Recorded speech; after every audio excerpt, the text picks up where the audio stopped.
Welkom bij Studio RoboCrops on Tour. We zijn vandaag bij Portanova, een van de belangrijkste spelers als het gaat om het telen van rozen. Dat doen ze veel, dat doen ze goed, dat doen ze duurzaam.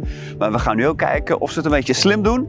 Het is voor mij terug in de tijd, want 30 jaar geleden, mijn eerste baantje was in de rozen.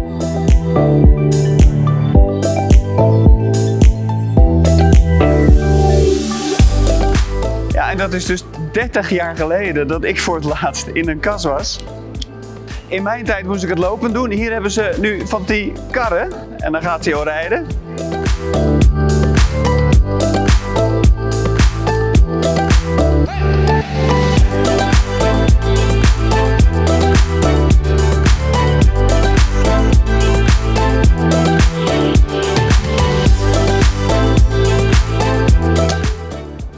Ja, en wat ik nog wel weet van vroeger is dat mijn baas, die liet mij wel eens na, mijn paadjes. Toen zei hij, je knipt te rijp of je knipt te groen.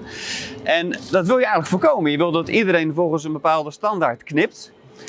Dus, wat is hier nou aan de hand? Ik ga straks praten met Remco, dat is hier de teeltleider. Die weet alles wanneer je welke roos moet knippen.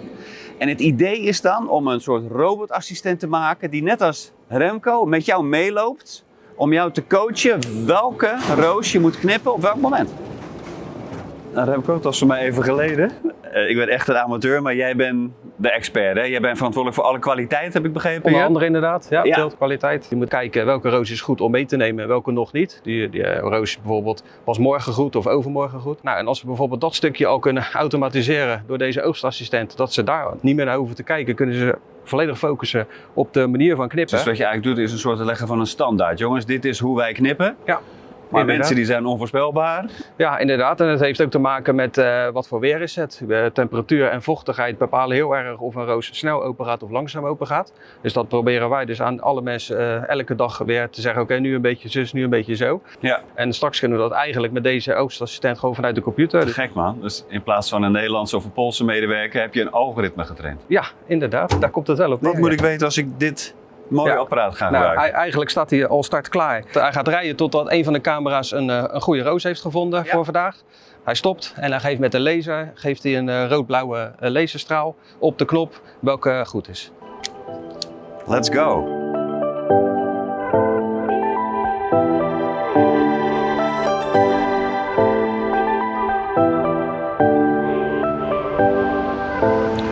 Oké, ik heb uitgelegd gekregen, paars is knippen. En ik zie hier dat deze roos, die is paars.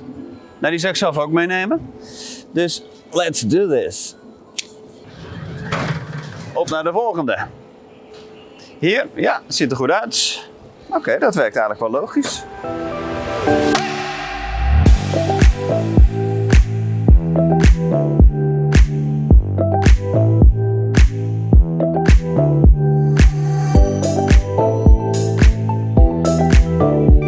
Ik had deze meegenomen, die daar staan, maar de laser weet het beter, dus dan gaan we nu ons op deze concentreren. Oeh, dit is een beauty hoor. Ja, nou mijn pad is klaar. Ik vond het eigenlijk wel heel tof, want in gevallen waar ik zeker van wist dat ik hem moest hebben, werd het bevestigd door de laser. In twijfelgevallen hoefde ik niet meer te twijfelen. Hij was de baas hierboven. Dus nu ben ik eigenlijk wel benieuwd wat de teler hiervan vindt. Waarom zou je investeren in zo'n technologie? Leon Dukker, onderdeel van de directie van Portanova. Allereerst, wat een fantastisch bedrijf is dit. Dank je. Daar zijn we zelf ook trots op. Waarom volgens jou zou een teler moeten investeren in dit soort technologieoplossingen? Ik denk dat de ondernemers, de bloemenkwekers, groentekwekers in Nederland, dat zijn vooruitstrevende bedrijven die altijd voorop willen blijven lopen. Die moeten blijven innoveren om die voorsprong te behouden. Ja, en dit is bij uitstek nou een techniek waar wij in de toekomst veel meer gebruik van zullen gaan maken. Nu is het voor een stukje oogstvoorspelling, een stukje assisteren bij het oogsten van wat is nou goed en wat is nog niet goed. Een stukje versnelling van de werkzaamheden. Want je ziet nu ook al ervaren mensen die al jaren oogsten, die hebben nog steeds de neiging bij twijfel een bloem te pakken, te beoordelen. Is die nou goed of niet? Maar dan zie je zelf soms dat ze een paar meter vooruit gaan en toch weer even terug om nog één keer te kijken, is die nou echt niet goed? En een camera beoordeelt dat op basis van gegevens wat hij geleerd heeft en die wijst hem aan, die is goed, punt. Twijfelt niet. Geen discussie. Zeker ook in de nabije toekomst verwacht ik dat er nog veel meer techniek opkomt die ons gaat helpen bij het scouten. Er lopen hier ook 4, 5 professionele scouters door het gewas rond. Wat scouten die? Die scouten op ziektes, op plagen, maar die zijn daar fulltime mee bezig. En dan hebben ze 1 keer in de week heel de kas gehad. Maar die camera's die komen elke dag, 2 keer per dag Ze zijn er op toch? dezelfde plek. Ja. Zit er een camera bij die ziekten en plagen kan signaleren. Ja. En je hebt continu verse data daar weer van. Ik zie nog heel veel mogelijkheden. Ik kan me ook voorstellen dat als je als tuinder een stel nieuwe karren koopt of een laptop, dat koop je in de doos en dat ga je gebruiken. De gearbox, daar moet je samen mee optrekken om hem goed te kunnen gebruiken. Ja. Hoe ging dat in de praktijk? Nou, met de nodige discussies, Portanova en Bergrozen samen met Gearbox hebben dit vlot getrokken. Ja. Uiteindelijk is daar een groep Gerbera-kwekers, Colors of Nature, is daarbij aangesloten. Met ook hun ideeën, hun visie over van wat zij belangrijk vinden. En we hebben elkaar nodig om een blok te kunnen blijven vormen en die ontwikkeling door te kunnen zetten. En door samenwerking heb je ook vaak een versnelling daarin. Ja, en stap voor stap, aldoende leren we daarvan. We begonnen eerst met een camera die vast op 1 positie stond en een beeld had van de bloemen. En ons daar wat over ging vertellen. En dat is ontwikkeld naar iets wat het dan aan zou kunnen wijzen. En dan moet het in de juiste oogsnelheid gaan. En zo ga je stap voor stap steeds verder. Ja. En op dit moment zijn we dus zover dat we nu met de Gear over kunnen oogsten. En ik hoor je zeggen, in de toekomst hebben dus al die karren die zijn uitgerust met camera's.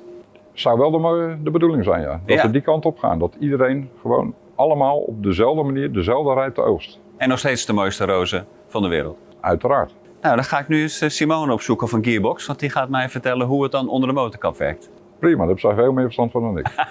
Dankjewel, Leon. Ja, graag gedaan. Simone, jij bent van Gearbox. Wat was jouw eerste baantje? Mijn eerste baantje was het oogsten van bloemen. Oh. Ja, Lycianthus in dat geval en later Gerbera's. Wat is Gearbox voor een bedrijf? Wij maken de collega's van de toekomst voor de tuinbouw. Ja? En dan het liefst gebruiken wij slimme camera's met software en AI om te zorgen dat je kan gaan robotiseren. En dat doen we dan op zo'n manier dat je die producten nu al kan gebruiken. En we zorgen eigenlijk dat het personeel ook zo snel mogelijk ermee aan de slag kan. Dat ze ook een eigen maatje krijgen, een nieuwe collega die ze gaat helpen. Ja, dan hangt daarboven een camera en die scant het hele pad. Die scant het hele pad en die beoordeelt alle rozen op een rijpheidsstadium. Ja. En vervolgens maken we daar weer data van. En die data zetten we om in rapportages, zodat de kwekers op de achtergrond en zelfs het management ook kunnen meekijken met welke informatie is er vandaag uit het pad gekomen, wat kunnen we verwachten voor morgen. Ja. En wat is de snelheid van de groei en hoeveel rozen staan er eigenlijk. Ja. We hebben, nou ik kan het wel laten zien, ik heb gewoon real-time kan ik even inloggen op de rapportage die zij nu ook gewoon gebruiken. En daar kunnen ze dus per pad zien wat de rijpheidsstadia zijn en hoe het van dag tot dag het verloop ook is. Ja. En op basis daarvan kunnen zij dus weer managementkeuzes maken of teeltkeuzes. Vandaar gaan we dus aanpassingen doen. Dit is real-time? Dit is real-time, Okay. ja zeker. Maar hoe heb je hem dan zover gekregen dat hij dat snapt? De Gear Rover heeft een eigen brein. En die heeft van ons geleerd hoe die moet oogsten. Net als een nieuwe collega die hier komt werken. Die krijgt op dag 1 ook uitleg van nou, dit is waar je op moet letten. Dit zijn een paar voorbeelden. Dit is wat we vandaag gaan oogsten. En vervolgens kan je aan de slag. Ja. En dat is ook precies hoe we de Gear Rover hebben geleerd om deze rozen te kunnen aanwijzen. Dat gebeurt onder andere door heel veel plaatjes te markeren. Die allemaal rijpheidsstadia hebben. We hebben daar ook de kweker en de eigenaren bij betrokken. Remco bij betrokken en zijn team. Juist om met elkaar zoveel mogelijk diversiteit over diezelfde rijpheidsstadia te krijgen. En het gevoel van hoe zij nu met elkaar dat bepalen. Ja. En vervolgens neem je dat mee in de programmatuur van de software. Ja. Maar eigenlijk wat je wil is dat hij zelf gaat nadenken. En dat is wat we nu ook echt ondersteunen. Is het een prototype, mag ik het zo noemen? Van Dit de Gear Rover? Is eigenlijk de laatste versie voor de productieversies die we nu aan het maken zijn. Ja, als ik jou dan over een jaar spreek in deze kas, dan rijden er veel meer rond? Jazeker. En wat is er nog meer gebeurd dan? Dan kunnen ze vanuit het controlcenter wat Remco beheert worden aangestuurd. Dus we weten exact waar alle wagens rijden, welke mensen daarop rijden, wat de prognoses zijn op basis van al die paden die al bekeken zijn. En we zijn nu steeds meer aan het uitbreiden, ook in functionaliteiten. Want je hebt in principe dagelijks de actuele voorraad van de kas in kaart. Van een real-time groeiend product ook. Yeah. Dus dat is natuurlijk super om ook op door te gaan. En daar zijn we nu met de kwekers mee in gesprek. Ja. Nu nu kan je dit al gebruiken. Deze wagen wordt dagelijks al gebruikt. We gaan dat opschalen eigenlijk met meerdere wagens. Maar deze wagen heeft al zijn eigen rapport. Wij kunnen daar real-time bij. Hij wordt steeds een beetje slimmer. En volgend jaar gaan meer wagens dat kunnen. En kan je die op afstand ook allemaal besturen. En monitoren en in de rapportages weer terugzien. Robocrops is geen toekomstmuziek, geen science fiction. Het is er gewoon al. Het is er zeker al. En het is niet een vervanger, maar het is een soort maatje, een assistent. In dit geval is het zeker een maatje en een nieuwe collega die jou bij je dagelijks werk gaat helpen. Top. Nou, Simone, dank je wel voor je enthousiaste uitleg.